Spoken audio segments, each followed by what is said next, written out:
Hey guys, it's Kevin with MixCoach, and this is the first episode of the MixCoach Minute. Let me explain to you really quick what the MixCoach Minute is going to be.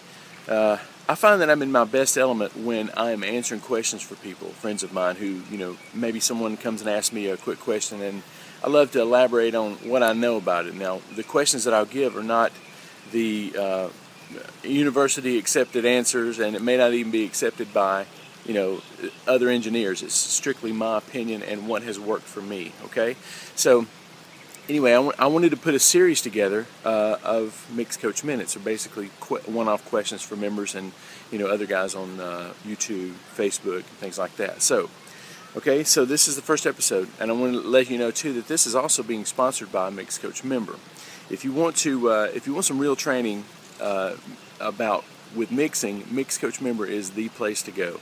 We have a different song every month, different styles. There's tutorials for each specific song that we're mixing, so they're not generalized tutorials. It's like, here's the problem with this bass guitar, and here's how to fix it on this particular song. You get to download you get to download the sessions, and you get to mingle with the members who find their own solutions to things, and we turn in the mixes at the end of the month, which is another big thing that mixers need to learn to do. If you're going to be a mixer who makes a living, or who even does this consistently, sorry, there was a bee around me, you need to be able to turn things in, and that's also built into MixCoach Member. So if you really want some good training, check out mixcoachmember.com, okay?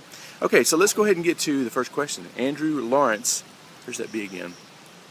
Andrew Lawrence says, why do some sounds seem to take EQing while other sounds don't get much better? Andrew, it's a great question. I have to say, you're probably not doing this, but a tendency for all of us when we're first getting started is to over-EQ things. EQ things that don't need to be EQ'd. So sometimes when I'm mixing and I find that a sound is not taking well to EQ no matter what I do, I just don't EQ it.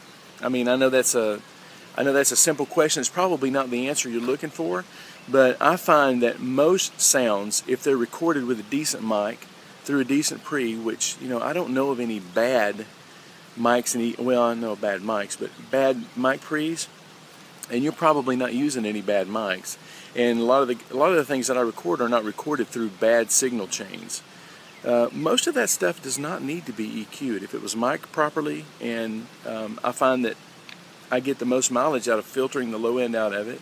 And if it sounds tinny sometimes and too bright and too hi-fi, I can carve off the top end too, and possibly even distort it a little bit with a saturation plug-in or a tape plug-in. A lot of times I get a lot of mileage out of that, but the reason it doesn't take EQing is it doesn't need to be EQ'd sometimes. I find, and I've gotten into this same trap before, where someone will send me good sounding tracks, and I'll just go in and say, I'm going to change the world with my EQing skills, and find that what I do is not helping at all. That's why it's always important to A/B what you're EQing against the original source, and make sure that you're making steps in the right direction, because sometimes as engineers we kind of find our worth in how much we do to a song. And as you mature when you're mixing, you find that sometimes it's what you don't do that makes the biggest difference, and that's why a lot of people prefer the rough mix over the mix, because we tend to get into that downward spiral of over EQ and everything. So, in my opinion, that's why some things don't sound better EQ'd, because they don't need to be EQ'd. So, okay. I hope that at least gets a conversation started, Andrew. Thanks for the question, and I will see you soon on the next MixCoach Minute. Check out MixCoach Member too. Bye.